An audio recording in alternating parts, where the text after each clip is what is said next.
But for now, I want to go over the interface, just so that you become a little bit more familiar with it. At the very top is the name of our presentation. I can also place a star next to it to favorite it in Google Drive. The folder icon allows me to file it away in the Google Drive system. I have a bunch of tools that I can use here. We'll be using these all throughout the course. Here I can see when my last save was, and I can also click on it to get to my revision history. All the way on the right-hand side, I can start my presentation, share it with others, and view my Google account information. Directly underneath that is the toolbar. Here's where I can create new slides, add images, work with shapes, change the background colors, and do other things with my slides. All the way on the very bottom is the Explore button. I can use this button to do research for my presentation. Next to that on the left-hand side is where I can add speaker notes, and directly under that is how I can change views to see my slides. On the left-hand side is how I can navigate through all my slides in my presentation.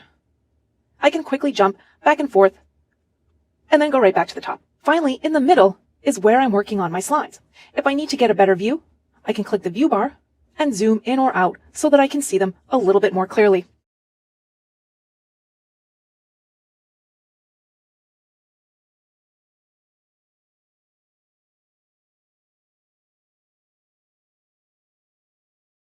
If you want to get up and running quickly, Google Slides comes with a very large selection of templates to get you started. You have a few ways to get to Google Slides to begin. The first way is through Google Drive, which is where your presentation will be saved automatically. I'm in Google Drive, and you can access Drive by logging into your Google account, clicking the thumbnail icon on the top right-hand side and choosing Drive. From here, click the blue New button on the top left-hand side, hover your mouse over Google Slides, and from here, you can choose a blank presentation or from a template. You can also point your browser to slides.google.com. This is going to take you directly to the home screen of Google Slides. From here, you'll see any presentations that you've already made. You can start a blank presentation, which we'll do next, or you can browse the template gallery. There's 4 templates here at the top. However, click the 2 arrows to the right of template gallery, and you'll find a huge library that's categorized. For example, there's personal templates such as recipe books, party invitations, and yearbooks. Work templates such as proposals, certificates, and case studies. And then finally, there's educational templates, such as flashcards, book reports, and lesson plans. I'm going to scroll up and choose one at the top.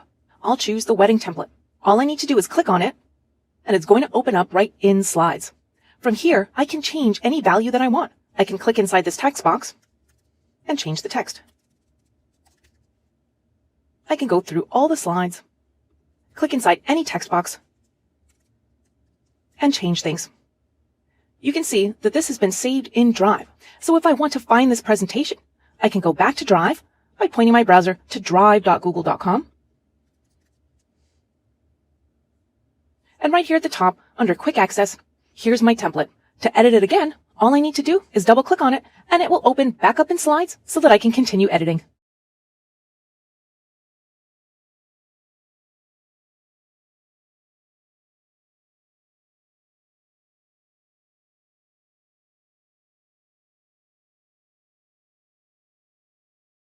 Let's make a presentation from scratch. I'll be using our fictional technology company, Red30. Jenny Torres will be making this presentation. She's a business-to-business sales manager. She's going to pitch their upcoming sales strategy. To get started, I'm going to point my browser to slides.google.com. And from here, I'll click blank to create a new presentation right from scratch. While there's no save button here, everything I do will automatically be saved to Google Drive. But the first thing I always like to do is to give my presentation a proper title so I can find it easily later. I'm going to click where it says Untitled Presentation. I'll call this one Sales Strategy 2018. I'll hit the Enter key on my keyboard, and my presentation has a title. I don't want to change to a theme, so I'm going to close out of this panel by clicking the X on the top right-hand side of the screen, just to give me a little bit more screen area to work with. As there's no Save button, I will be showing you how to get back to an older revision of a presentation in a later video. But for now, we have a presentation, we've titled it, and I want to make sure you know how to go back in and find this presentation to continue working on it at a later time. You can either go back and point your browser again to slides.google.com, or from here in this presentation, you can click the Slides icon on the top left-hand side of the screen to go back to the root home screen of Google Slides. You'll notice that under Recent Presentations, here's my new sales strategy. It will give you a thumbnail print of the very first slide in your presentation. In this case, it's white because we haven't added any content yet. Now, while I can get to this from Google Slides, the actual presentation is stored in Google Drive. Because Google Slides is part of Google Docs, it doesn't add up to any space that you're currently taking up on Google Drive, which is nice. So you can make as many presentations as you want, and it's not going to count against your storage space. If you want to see it in Google Drive, You can either point your browser to drive.google.com, or you can click the grid thumbnail icon on the top right-hand side of the screen and click on Drive. If this is the first time you're accessing Google Drive, you can click on the X or navigate through and see all the features that Google Drive offers. Here's the contents of my drive. Here's my sales strategy presentation. To get back to it, all I have to do is double-click.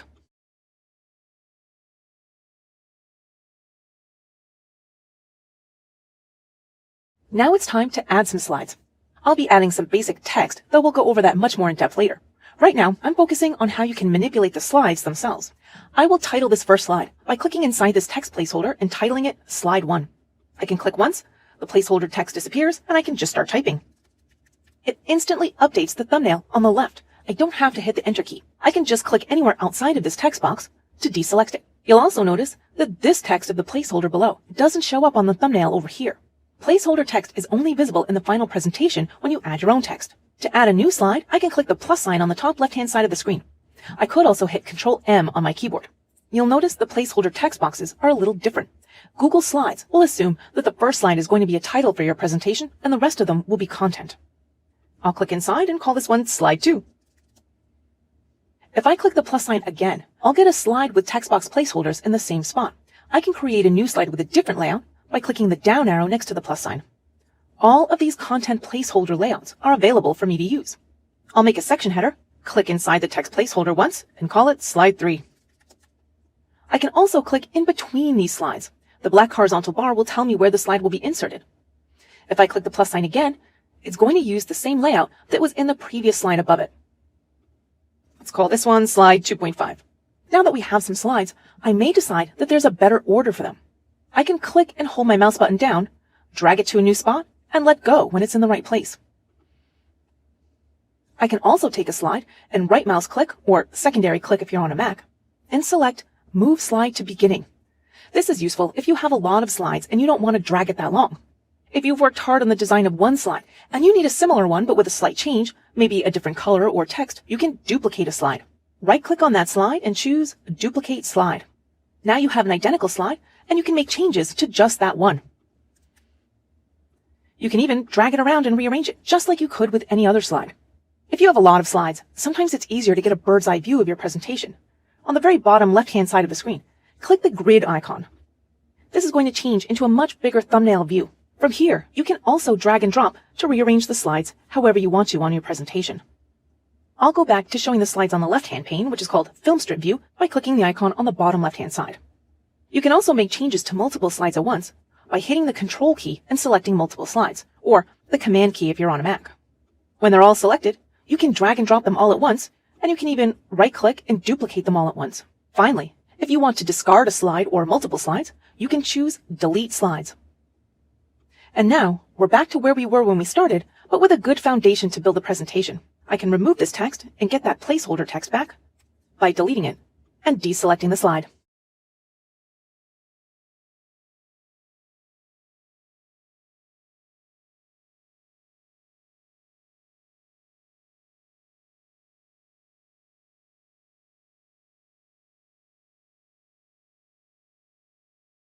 The theme you choose for your presentation comes with about 11 different preset content placeholders to make adding content easy. These placeholders are called layouts. Clicking the arrow next to the plus sign will allow you to add a new slide using a different layout. For example, a big number, just a caption, which is going to be easy if you're adding an image to it later, just a title only, one column text, and other formats. I'll add a title and 2 columns. To use the placeholders, click once inside and start typing. You don't have to use all the placeholder text. Any unused text won't show up while presenting. I don't have to hit the Enter key. If I hit the Enter key, I'll get a new line, which isn't what I want.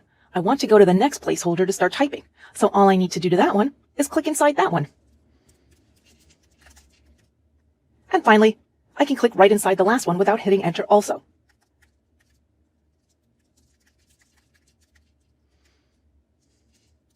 I use the placeholders to add my text. But what happens if you change your mind after you've added some text? I'm going to add my title to my presentation. And once I'm done with this slide, I decide I don't need a subtitle. You can change an existing slide to a different layout. Instead of clicking on this down arrow, which will add a new slide, right up at the top, I can click Layout. This is going to apply a different layout to the current slide that you're on.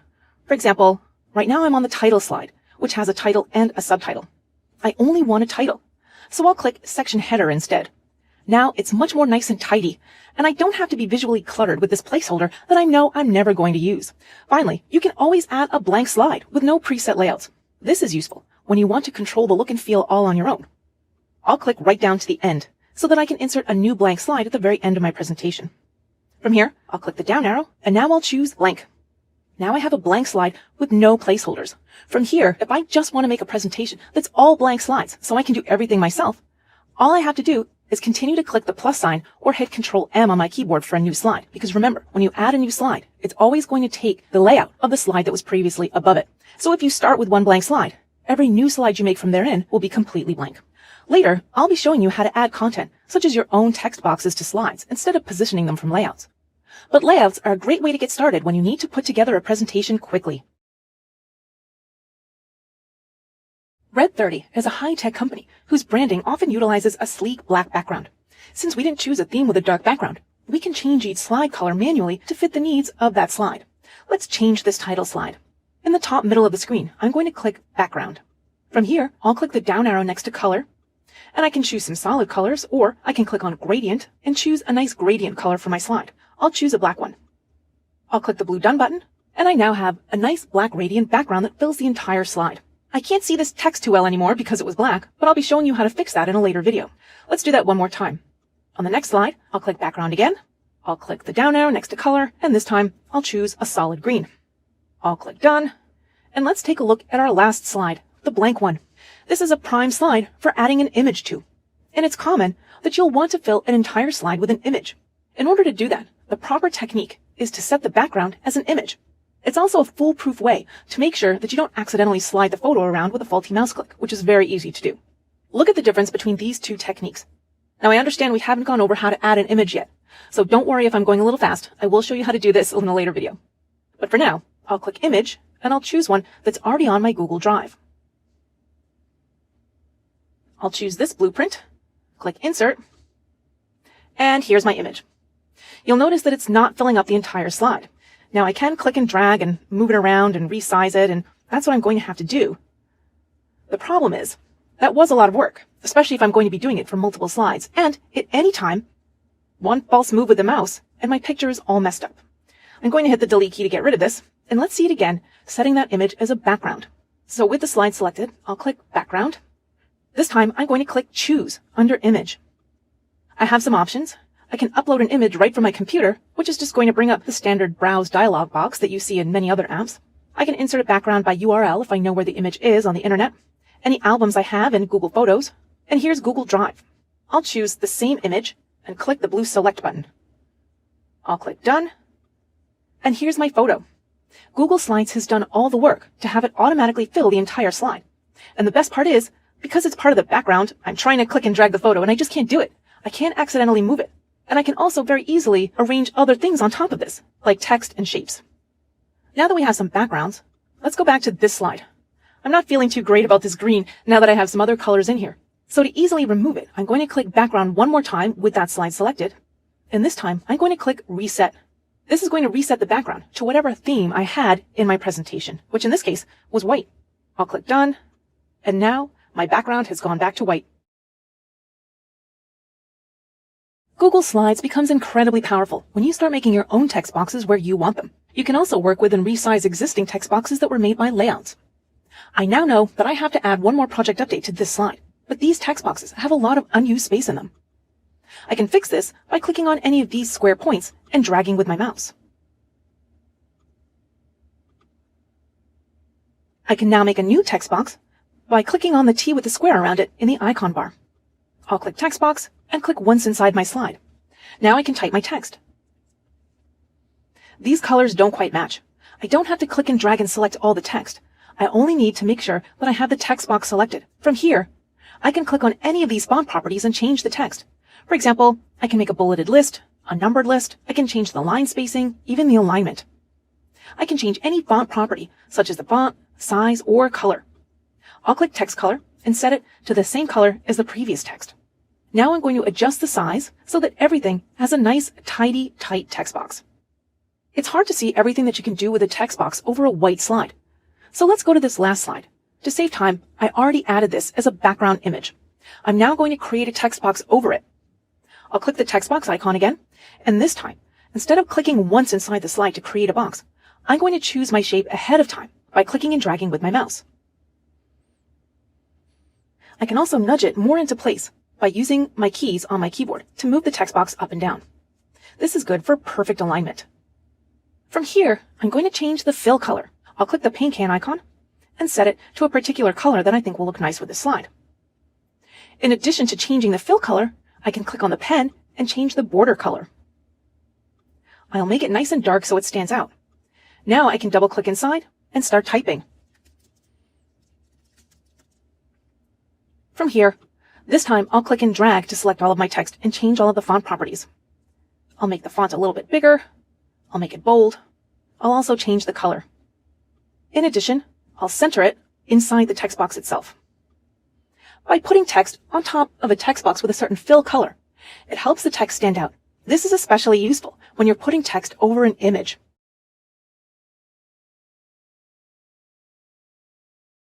In a text box, you can change the font by selecting the text box or any particular bit of text and clicking the font down arrow.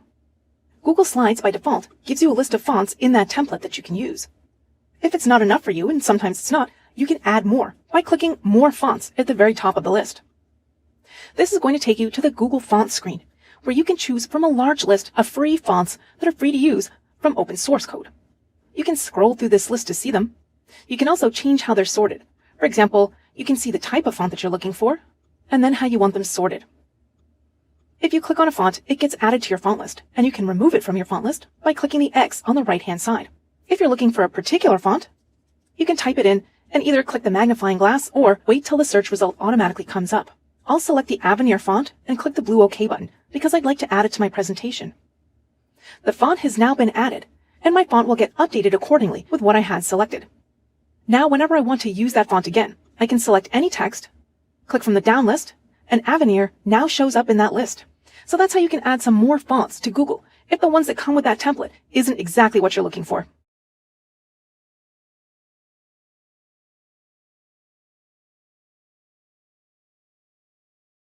Let's add some more images to our presentation. The first thing I'm going to do is change the color of this font so that you can see it a little bit better on the slide. I've selected the text box, I'll click the A, and I'll change the color. Now I'm going to add an image. I'll click the image icon from the icon bar, and I can choose to upload it from my computer, search the web for one using a Google image search, add one right from Google Drives, Google Photos. I can directly put in the URL if I know where it is on the internet, and finally, I can take a picture using my computer's webcam and insert it. I'm going to choose Upload from Computer. This is going to bring me to the standard Browse dialog box on my computer. Here's all the company logos. I'll select one, click Open, and it's going to place it on my slide. I'd like this to go right in the middle of the slide. If I drag it around on my screen, I can see these two lines appear when my image is directly in the middle of the screen. I'll let go with my mouse, and there it is. Now, obviously, this text box needs to change locations. So I'll click once on the text box, and instead of dragging it with my mouse, I'll use the arrow key on my keyboard to nudge it down to a better spot. Now that my title slide is all done, let's take a look at this slide. I want to add a future animation to this. I want it to involve making the image darker and having text appear over it. The problem is that this is a background image. I can't alter the color of it or add any effects. So I'm going to create a new slide, and I'll resize it manually that way. I'll click the plus sign to add a new blank slide. I'll click the image icon. I'll choose Drive because I know it's on Google Drive. And now I can find the exact same image. I'll click Insert. And it doesn't fill the screen because it's not a background image, so I'm going to have to do it manually. I'll put it at the very top corner. I'll click and drag with my mouse. And now I'll click the very end on the right-hand side to stretch it all the way to the end. Now you can see in the thumbnail images that it does match. But from here, with the image selected, I can click Format Options. This is something new that's appeared because this is a regular image on the slide. I can set various adjustments to my image. For example, I can adjust the transparency. This is very useful if you want an easy way to make your text visible. In this case, I'm going to click the pull down next to No Recolor. This gives me some neat image effects that I can use. I'm going to choose this dark color because I want my text to be visible over it, and Red 30 uses a dark color scheme. I can close out of the pane by clicking the X on the top right hand side. And as a final step, I can add a text box over it. I'll click the text box, I'll change the color so that we can see it. And now I'll start typing.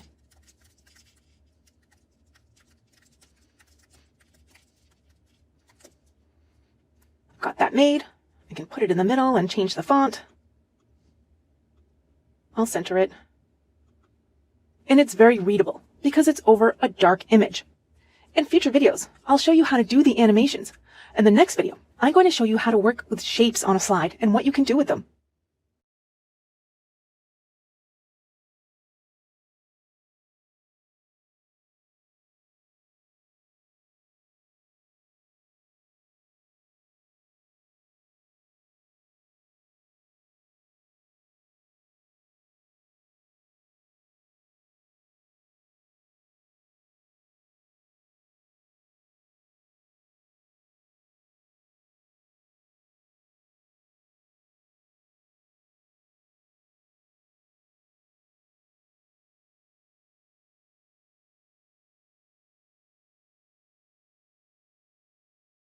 I'm going to show you how adding shapes can make your text much more dramatic and impactful, which is great when the whole point of a presentation is to get your message across.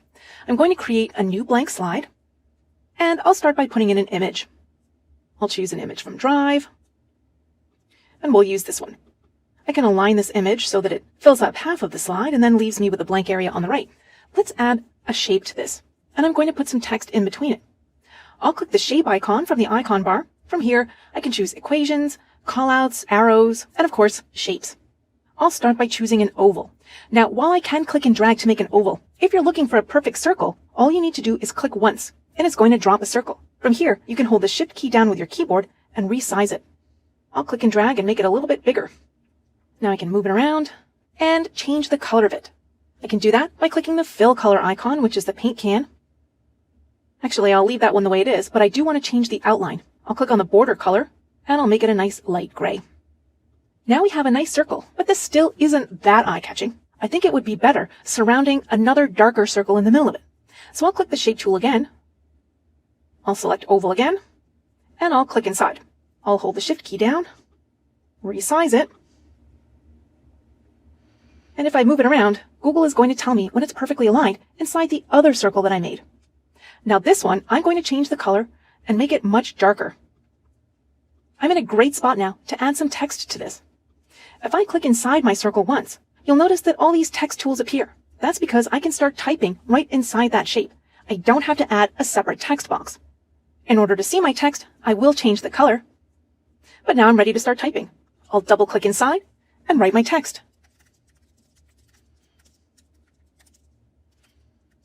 I'm going to click and highlight all this text, and now I can edit it. I'll align it in the center, and maybe I want to make it a little bit bigger. Actually, I think it did look better like this. Now I've got a nice quote. You can read this text clearly. It is impactful, but watch how the whole feel of this slide changes when I take away this image and add one that fills up the entire slide. I'll select this image and hit the delete key to remove it, and now I'll click background. I'll click image, and I'll scroll, and I'll find this image. I'll click select, I'll click done, and now it's making a much bigger statement.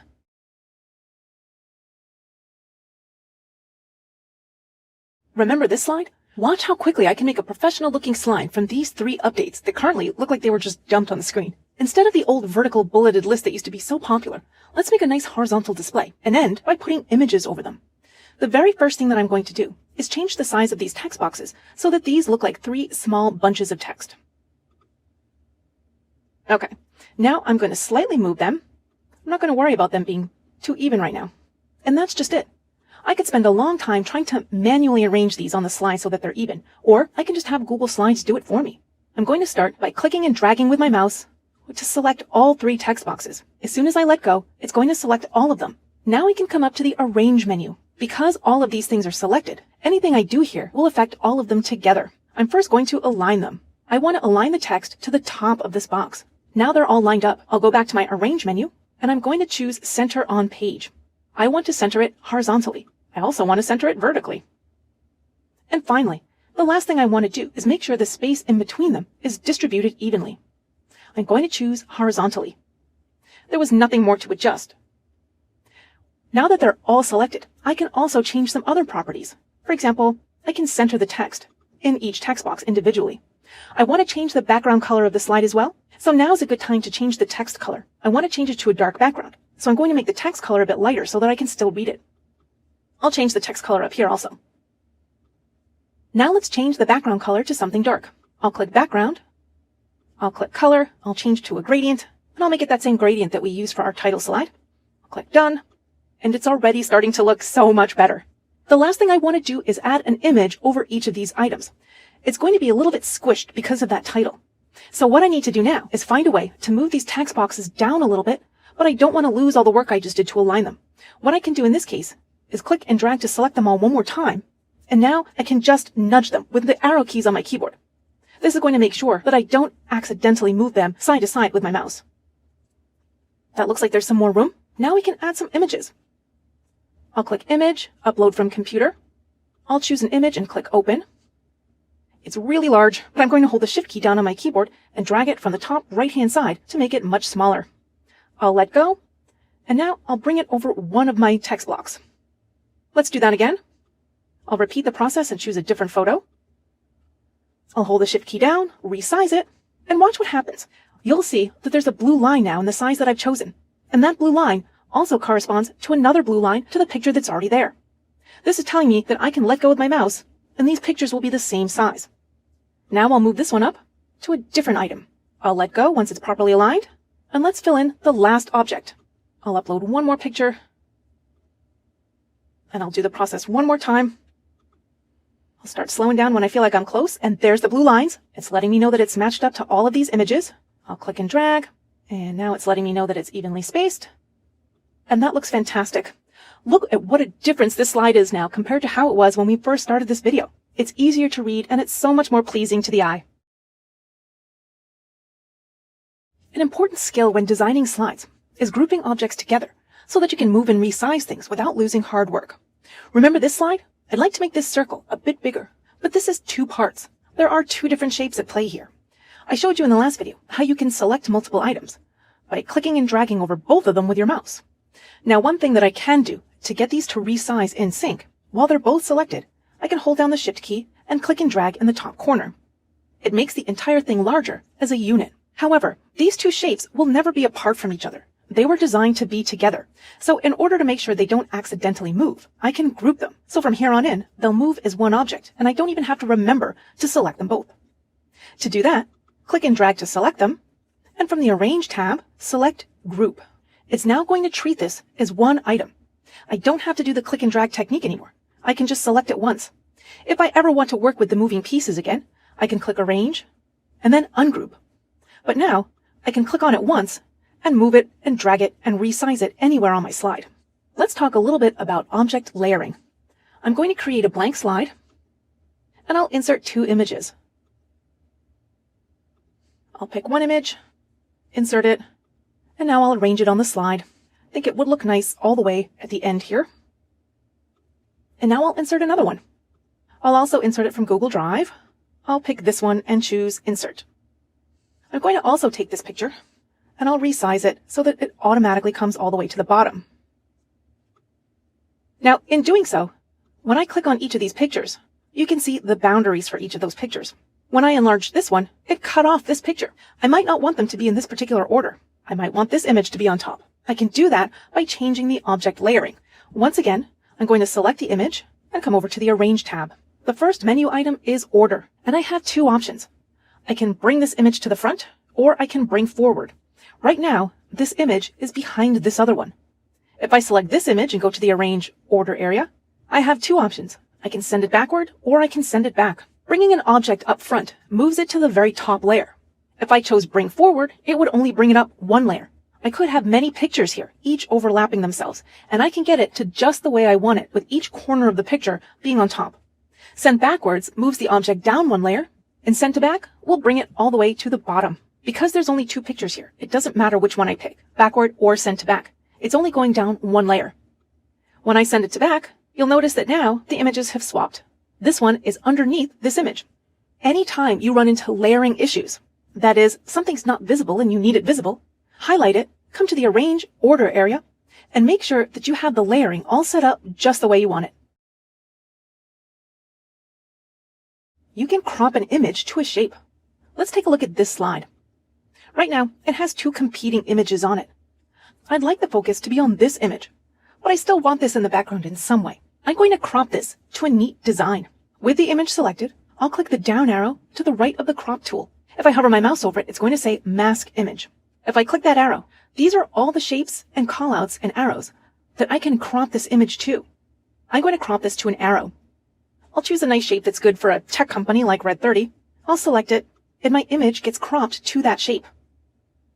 Now, it looks a little confusing, but what I can do now is stretch this image all the way to the end to fill up that white space. That looks pretty neat. Now the focus is clearly on this drone, but I've still got my picture that I liked in here. You can also crop any aspect of a regular image. I'll create a new slide, and I'll insert an image. In this image, I only want the focus to be on the receiver. I don't want the drone in the picture at all. So this time, I'm just going to click the crop image. I'm not going to click the down arrow next to it. It's going to give me some black bars. I can click and drag on these black bars, and it's going to remove anything that I don't want. I can click and drag from all sides to make this image exactly how I want it. When I'm done, I can click the crop button once more, and my image is cropped. From here, I can change it just like any other image. That is, I can resize it, and I can move it around on the slide.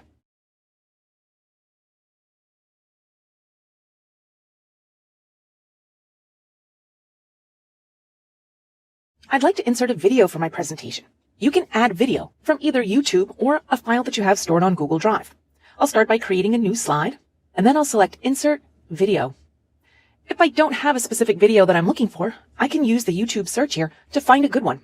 If I did have a specific video in mind, I can click on By URL and paste the specific YouTube video URL right here. I can also insert a video that's stored on Google Drive. So if I had a specific video that I wanted, but it was on my computer, all I would need to do is upload it to Google Drive, and then it will show up in this list. Here's my video, so I'll click on it and then click the blue select button. Once it's in my slide, I can treat it just like an image. That is, I can drag it around on the slide. I can enlarge it by holding the Shift key down and dragging from the corner. I can even center it on the slide. I'll click the Arrange tab, choose Center on Page, and then center it horizontally. Now, a nice thing about this video is that it has the black letterbox bars at the top and bottom. So I'm going to click off of the video onto the slide, and now the background button appears, so I can change the background to a nice dark color. I'll set it to black and click Done, and now it looks like it's seamlessly integrated on this slide. I do have a few more options. I'll select the video and a new button appears. I'll click Video Options. If I didn't want to play the entire video, I can choose a specific start and end time for my presentation. And in fact, if I didn't even know the specific time, I can hit the play button, pause it when I'm ready, and then choose to start or end it at the current time, wherever it is. I can also place a checkbox here if I want this video to autoplay when presenting. That is, when I click the mouse to advance the slide, should the video start playing immediately, or do I need to click the mouse in order to have the video start? And finally, I can place a check mark here if I only want the visuals. I can mute any sound that goes along with this video. When I've made my decisions, I can click the X on the top right-hand side of this pane to close it. And there's my video slide.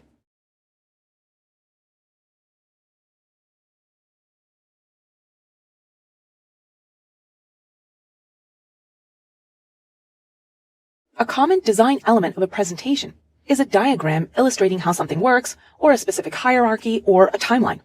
Google Slides makes it easy to create pre-built diagrams to easily show your data. I want to show a slide depicting our top seller books that we've sold. So I'll create my slide, and from the Insert menu, I'll choose Diagram. On the right is a list of all the different types of diagrams that I could choose from.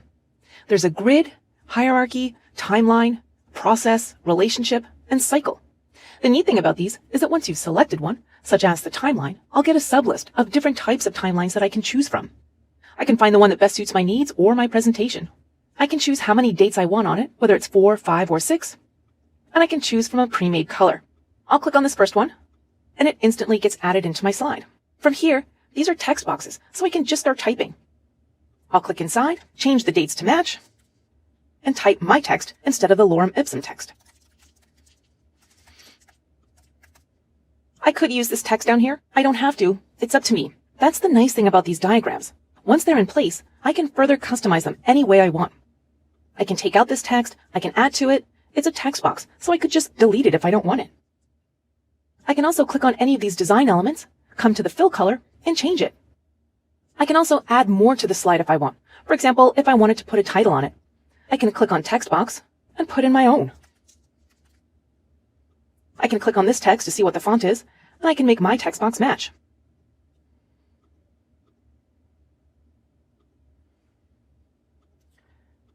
I could slide this around, do anything I want with it.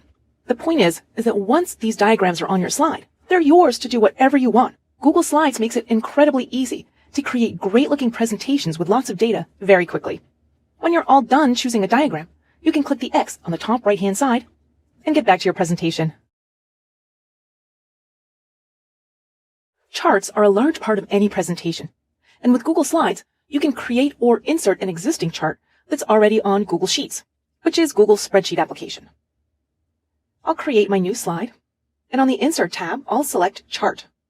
From here, I can choose what kind of a chart I want, or I can choose one I already have from a Google Sheet.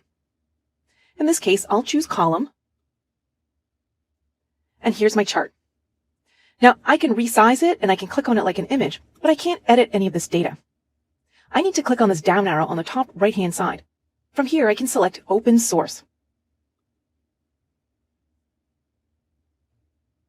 It's going to open up in Google Sheets.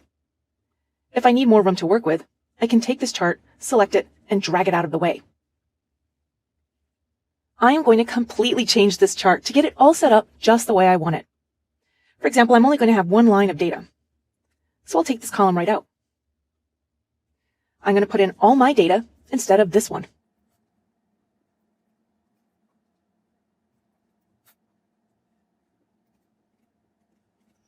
Now we're getting there.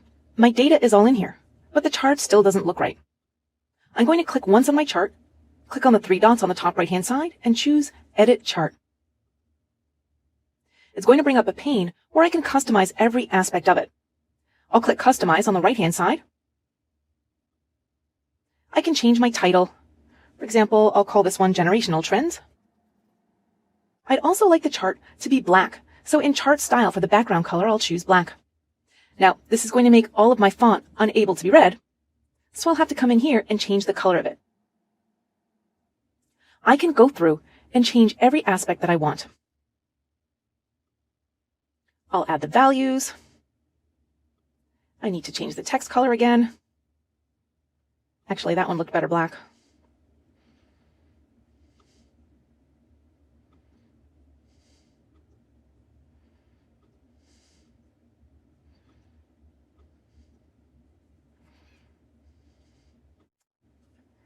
And the last thing I need to do is I want to change this to a percentage, so I'll call it custom. I'll put in percentage as a suffix. And now over here on the left, I have percentage lines. I'll close out of this. This is all set up just the way I want. So let's go back to my slides. I'll click on the tab. And now I'm going to click the Update button to get it to my chart. Now, it still looks a little like a flat chart just slapped on a slide, but because it works like an image, I can fix that. So I'm going to drag it over to the very bottom, and I'll shrink the size of it a little bit by using the shift and drag trick that we've been doing. I'll make it a little bit smaller, though I could center it and change the background of my slide to black. If there's some more things that I want to add onto the slide, I could use a shape. I'll add a rectangle. And I'll click and drag over here.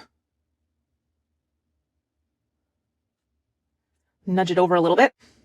And I can click the paint can to change the fill color. I'll make it a nice gray. And while I could even start typing my text here, I can take it further and add some more shapes. I'll keep my theme going. And I'll create that nice point. I'll make the fill color blue. The same one that's on the slides. And now I can double click and start typing. Okay, we'll do that one more time. Actually, I can nudge it over a little bit.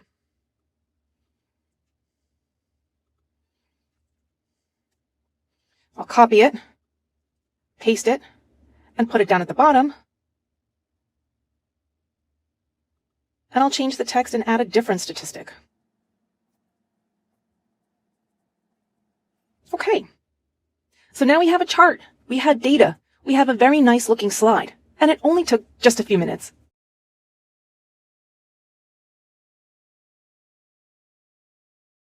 I am all done with my presentation. I can flick through all my slides and make any last-minute changes, and then when I'm ready, I can add some nice transitions to all my slides so that when I'm presenting, it looks nice to go back and forth between slides.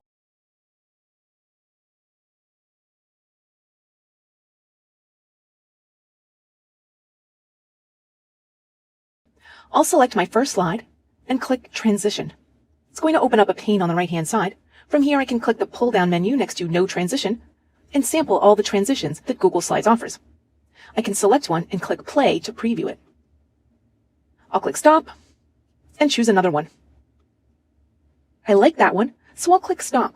Now I can choose the speed in which the fade occurs. I want it to be a little bit faster, so I'll move the slider up towards fast. I can click Play to see what that looks like. I like that one. I could set all my slides to a different transition if I wanted to. However, if I want to apply to all of them, I'll click Apply to All Slides. Now I can close out of this pane, and you'll notice that on the left-hand side of every slide, there's a new icon. That means that that particular slide has a transition associated with it. If I decided at any time to make changes to a different transition, or if I wanted to get rid of it entirely, all I need to do is click the transition button again. In the pull-down menu, I can change it to No Transition, and then apply it to all the slides.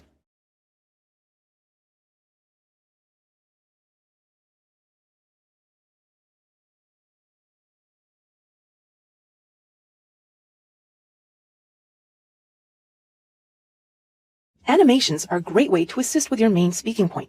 You can have objects ready to go on a slide, but not have them visually cluttering the slide or distracting your audience until you're ready for them to see it. Remember these two slides? I created this slide, and then I wanted to keep the same image, but put a dark filter on it and put a text box on it. To make these words more impactful, I'm going to put a delay on them appearing. And then, just to make the slide a little more dramatic, I'll slowly reveal our Red 30 logo. To get started, I'll put my logo on the slide and have it all ready to go. I'll insert an image. It's on Google Drive. Here's the logo I want, so I'll click Insert. That is really big, so I'll make it small and get it all positioned just where I want it to go. That looks good.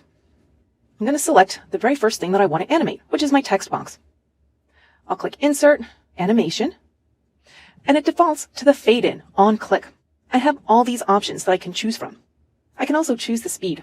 To preview this, I'll click Play. It's going to wait for me to click the mouse before it appears, just like I'm telling it to. That looks good. I'll click Stop. I think I want it a little bit more slow, so I'll change the speed. Let's try that one more time. That looks great. I'll click Stop. With this pane still open, now I'm going to click on my logo. I'll click Add Animation on the right-hand side, and I'll use the same options. I'll also slow it down a bit. Let's test this out. I'll click Play, and here's my image. I'll click once and my text box appears. I'll click again, and my logo slowly appears. I can delete an animation by clicking the X on the right-hand side next to it. I can also reorder these. If I wanted my logo to appear first, I can click and drag on the logo, drag it above the text, and let's see how that looks. I'll click Play, and it's going to be the same animation, just in reverse order. I'll put it back by clicking and dragging the text box over the logo. Once I'm all done, I can close out of the animation pane by clicking the X on the top right-hand side. The animation remains. At any time, I can go back and edit it by clicking the slide and clicking my text box, clicking Insert, and going back to the animation pane. For example, if I wanted to delete them from here, I could just click the X and then close out of the pane.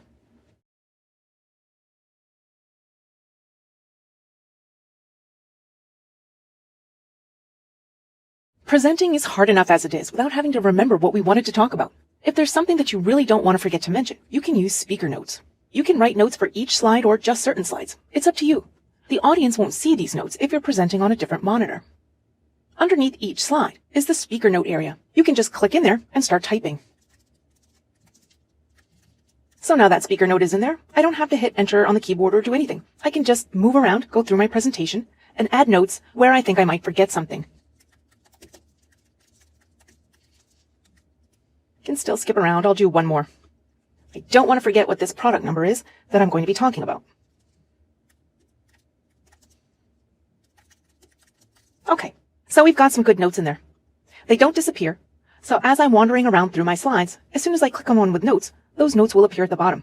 I can come back at any time and edit them or add more.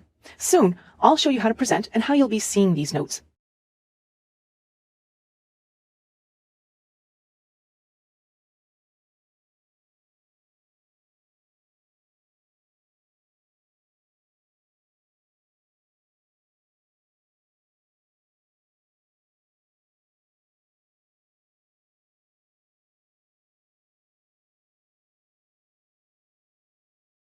It's time to bring on some other coworkers or partners to help create these slides. I can share this presentation out and we can even work on it at the same time. I'll click share on the very top right hand side of the screen. Right now the padlock means it's private only to me, but let's change that. In this screen, the first thing I can do is click to get a shareable link. This means that I can copy this link and send it out. It is important to note that if somebody has this link, they can forward it to somebody else who can then forward it to somebody else. The link can be shared easily. You can also put in somebody's email address or name. From there, you can click the pencil icon and say what level of permissions that person can have. Can they edit the slides, just comment on them, or only view the slides? Finally, you can click Advanced down on the bottom right-hand side for some other things you can do. In addition to viewing the link, you can also invite people here like we saw, but you can make some more changes. For example, these 2 checkboxes at the bottom will allow you to prevent anybody who can edit the document from adding other people who can also edit the document. Finally, you can turn off options for people to be able to download, print, or copy the slides. Right now, I'm going to invite somebody else to edit these slides with me. I can click to add a message, and then I'll click send. I can see here that this person has access to the document. I can click the pencil icon to see directly what kind of access they have. I can change it at any time, and I can revoke their access by clicking the X. I'll click done for now. At any time, they can go in and work on these even when I'm working on them. I'll know that somebody else is working on it because their name will appear on the top right-hand side, and I'll be able to see where they are in the document. I can see that the person has accepted my request and is now currently working on the slides. It appeared on the top right-hand side that they're here. There's also a pink circle around their name. So any changes that they make, or what particular slide they're in, will have a pink mark beside it. Here I can see it. Here's the slide, and if I click on it, I'd be able to see any changes that are being made to this slide while they're being worked on. These changes, as they happen, are very fun to be able to work in collaboration with somebody else. Finally, I can chat with this person while we're typing. I'll open the comments thread by clicking the chat bubble on the top right-hand side. I can add a comment to this slide. The other person will see this comment and can reply. And I can reply to anybody else's comment by clicking on it, and the reply button will appear. As the comment creator, if I'm happy with the comments, I can either leave them open and hide them at any time by clicking on the chat bubble to close the comment thread, or I can resolve it. To resolve it, I can just click the resolve button. It's going to hide that comment bubble from this slide. So that's how you can collaborate and work with other people in real time. You don't have to work with them in real time. They can come here and edit these slides anytime they want, but it is nice to know when 2 people are in the same place at the same time.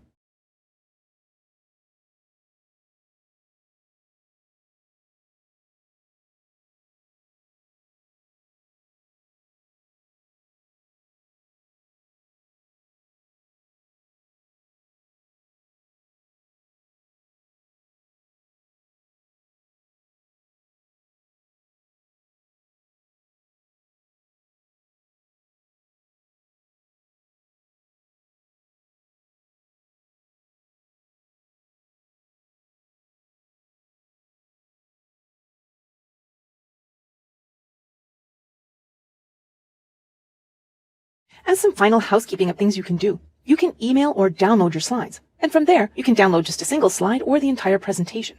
All of these options are on the File menu, so after this, explore the menu to see what else you can do. The first option is to download the slides. You can download the entire presentation as a Microsoft PowerPoint file. This is useful when you need to bring your presentation to someone else's computer, or if you're presenting where there's no internet access to be able to get to Google Slides. You can also download the presentation as a PDF file, which is great for sending it around to other people. This method works best when you don't need a narrative to understand the slide content. One feature that I really like is that you can download just the individual slide you're on as a JPEG. For example, this slide might be good to print out and display in an employee lounge. You can also email the presentation as an attachment. If I select this, you can attach it as a PDF file or a Microsoft PowerPoint file. You can put in who you're sending it to, you can change the subject and add your own message, and then click send. It's going to send through your Gmail account. Finally, you can print the slides. I'll first go to Print Settings and Preview. Clicking the pull down at the top of the page will allow you to change what prints. For example, it defaults to one slide without notes. Here you can see all the slides. Down at the bottom, you can see how many pages it's going to take up. But you can also change this. For example, one slide with your speaker notes or handouts that you can print out and give to your audience. When you're ready, you can click the print button or download it as a PDF so that you can email it to your audience after. To get back to your presentation, click Close Preview. It's finally time to present. We worked hard on this. Now let's give our sales strategy presentation. This part assumes that I have my laptop or computer hooked up to a projector or another second monitor. I'll be looking at my laptop while I present, and the audience will be looking at a bigger screen. This scenario holds true for conference rooms also. The first way to present is to just click the Present button. It will start your presentation from the current slide. If you want to start from the beginning, you can try to get in the habit of clicking the down arrow and choosing Present from Beginning. I'm going to click the mouse or use the right arrow key to advance the slides as I go through my presentation. Let's see that animation. Looks good.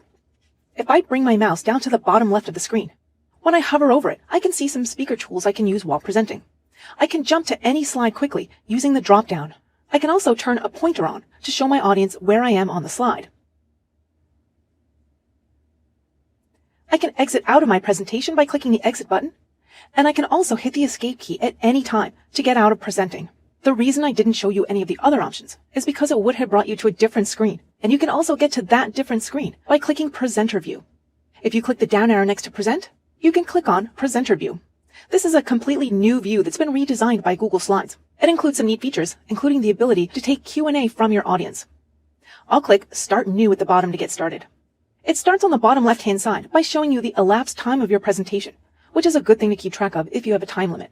Right here in the middle is where you can see if you want to accept questions or not. If you want to accept questions, leave this button toggled to on the right-hand side. You can click on it and turn it off.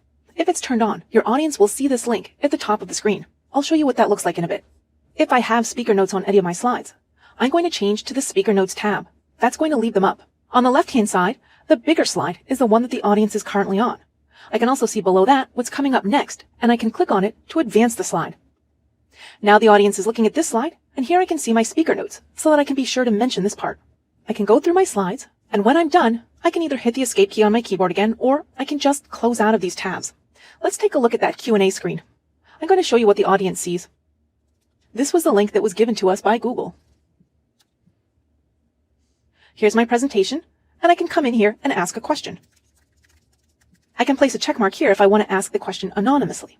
I'll click Submit, and the audience can vote this question up or down. This is useful in knowing if other people have this question also. Let's go back to Presenter View. In my Audience Tools area, a 1 has appeared. This means that there's a question. I can see Jenny's question, I can answer it, and click Present. Now I know that that question has been addressed.